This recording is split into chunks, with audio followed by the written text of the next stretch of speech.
आपने जो इस वीडियो पर क्लिक किया है तो क्या वो आपने अपनी मर्जी से किया है या ये सब कुछ पहले से ही तय था?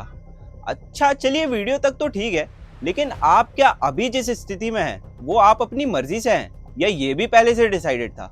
बेसिकली आज हम जिस टॉपिक के बारे में बात करने वाले हैं वो है free will versus God's will. यानी जो काम आपने आज तक किया है वो आपकी फ्री विल से हुआ है या इसके पीछे यूनिवर्स का हाथ था। अच्छा, और अगर आपको भी लगता है कि आप अपना हर काम अपनी मर्जी से करते हैं तो अंत तक जुड़े रहिए इस वीडियो के साथ, क्योंकि आपका ये भ्रम भी टूटने वाला है।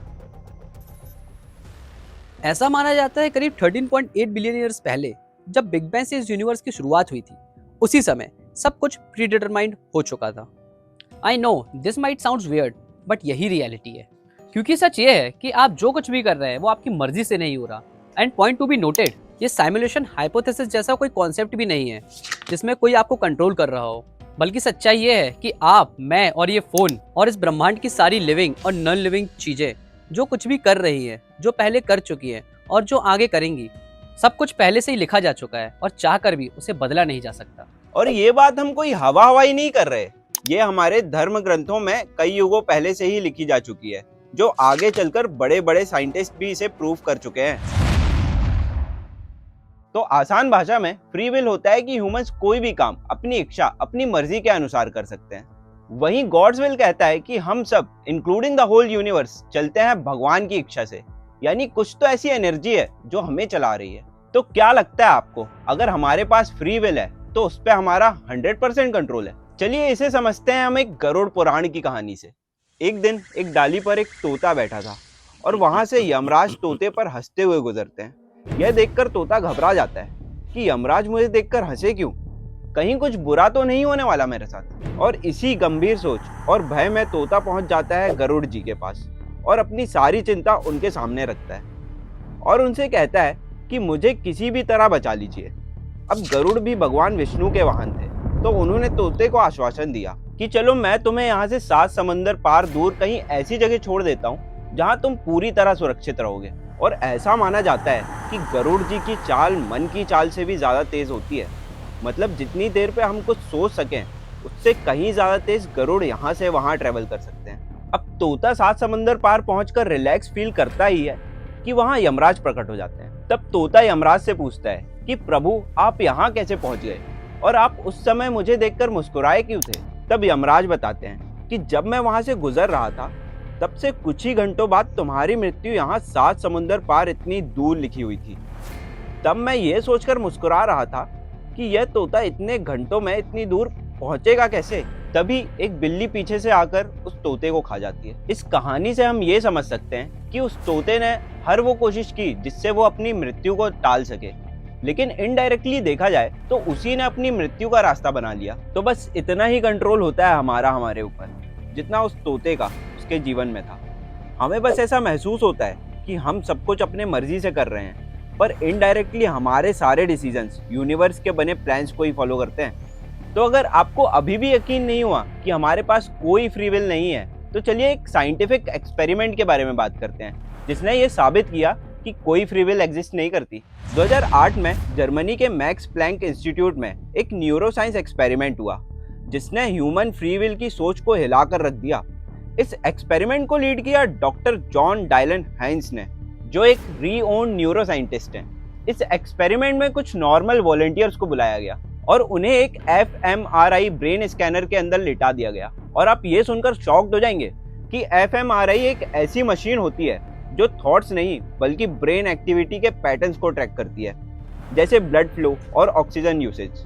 पार्टिसिपेंट्स को एक सिंपल इंस्ट्रक्शन दी गई कि उन्हें सिंपल लेफ्ट या राइट में से एक बटन चूज करना है उनके फ्री विल के अकॉर्डिंग। और जब लोगों ने उनके फ्री विल के अकॉर्डिंग बटन्स को चूज करना स्टार्ट किया तो साइंटिस्ट ने एक सरप्राइजिंग पैटर्न देखा। उनके पास ऐसा ब्रेन डेटा आया जो बटन प्रेस होने से 7 सेकंड पहले ही बता रहा था पर्सन लेफ्ट बटन चूज करेगा या राइट। और ये प्रेडिक्शन रैंडम गेस से काफी ज्यादा एक्यूरेट थी। इससे हम समझ सकते हैं कि जब हमें रियलाइज होता है कि हमने कोई डिसीजन लिया, उसके पहले ही हमारा ब्रेन डिसाइड कर चुका होता है कि हम आगे क्या करने वाले हैं। ज्योतिष शास्त्र के अनुसार सबका एक कॉमन सवाल होता है, अगर कुंडली में सब कुछ पहले से ही लिखा है तो हम इंसान के पास फ्री विल है कहाँ? बट सच तो यह है कि कुंडली में सब कुछ फिक्स नहीं होता। और एक इम्पोर्टेंट चीज ये है कि जो कुंडली में हॉरोस्कोप होता है वो इमेजिनेशन या ब्लाइंड बिलीफ पे नहीं होता, वो एक्चुअली कॉस्मिक ऑब्जेक्ट्स की पोजीशन पे बेस्ड होता है। हमारे प्लैनेट्स, नोड्स, ग्रह, ये उसका एक स्पेसिफिक अलाइनमेंट होता है at the time of birth. इसलिए ज्योतिष कोई फैंटेसी नहीं, एक कॉस्मिक फ्रेमवर्क देता है। ज्योतिष के हिसाब से लाइफ दो पार्ट में चलती है, प्रारब्ध और पुरुषार्थ। प्रारब्ध मतलब हम किस घर में पैदा हुए, हमारी फैमिली, हमारा बेसिक नेचर या कुछ अनअवॉइडेबल सिचुएशंस, ये सब हमने चूज नहीं किया, ये हमें यूनिवर्स ने दिया है। और पुरुषार्थ का मतलब हम किसी सिचुएशन को कैसे रिएक्ट करते हैं, किसी भी काम को मन लगाकर करते हैं या गिव अप करते हैं। और सबसे मेन पॉइंट, जब बात डिसिप्लिन की होती है तो मेहनत चूज करते हैं या कंफर्ट जोन। यहीं पर हमारी फ्री विल एक्टिवेट होती है। और एक बहुत ही डीप लाइन है, पास्ट को डेस्टिनी मानो, फ्यूचर को फ्री विल, और प्रेजेंट में शांति से रहकर काम करो। बट प्रॉब्लम तो ये है कि लोग पास्ट को फ्री विल मान के रिग्रेट करते हैं और फ्यूचर को डेस्टिनी मान के कुछ करते नहीं और प्रेजेंट में कंफ्यूज बैठे रहते हैं और फिर बोलते हैं सब भाग्य का खेल है। अब बात कुंडली की क्रेडिबिलिटी पे आती है। सनातन धर्म में कुंडली इसलिए इंपॉर्टेंट है क्योंकि कॉस्मिक पोजीशन पे बेस्ड होती है, रैंडम केसेस पे नहीं। और जो सच्चा ज्योतिष होता है वैसे फ्यूचर नहीं, हमारे नेचर, पैटर्न्स और ब्लाइंड स्पॉट पे सब बता देता है। और कभी कभी तो इंसान की कुंडली देख के यह भी पता चल जाता है कि वह इंसान जीवित है भी या नहीं। ये सुनने में थोड़ा अंधविश्वास सा लगता है, राइट? पर अगर हम इसे डिटर्मिनिज्म और फ्री विल के मॉडर्न साइंस के कॉन्सेप्ट्स के साथ देखते हैं तो चीजें सडनली लॉजिकल लगने लगती है। इसलिए कभी कभी ऐसा होता है कि बहुत इंटेलिजेंट, स्मार्ट बंदा भी सही अपॉर्चुनिटी के सामने आके भी गलत डिसीजन ले लेता है और बाद में बोलता है पता नहीं यार, दिमाग ही काम नहीं किया। और हमारे बुजुर्ग इसे कहते हैं विनाशकाले विपरीत बुद्धि। शायद क्योंकि उसके प्रीडिटरमाइंड कॉस्मिक फ्रेमवर्क में वो सक्सेस अलाइन ही नहीं थी। ज्योतिष ये नहीं कहता तुम यूनिवर्स के पपेट हो, बल्कि कहता है कि स्टेज तैयार है, ऑडियंस तैयार है, बट परफॉर्मेंस वो आपकी जिम्मेदारी है। और इसका सार ये है कि कुंडली हमारी लिमिट्स बताती है, हमारा लेवल नहीं।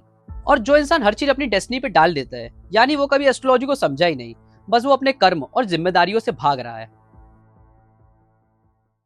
पौराणिक कहानियां, साइंटिफिक एक्सपेरिमेंट या ज्योतिष शास्त्र, इस पर शायद कोई यकीन करता हो या शायद कोई ना भी करता हो, पर एक प्रूफ ऐसा है जिससे ये प्रूव होता है कि यूनिवर्स ही हम ह्यूमंस का फेट डिसाइड करता है और उसे कोई नकार नहीं सकता। वो है ब्रह्म संहिता का अध्याय 5 का श्लोक 1।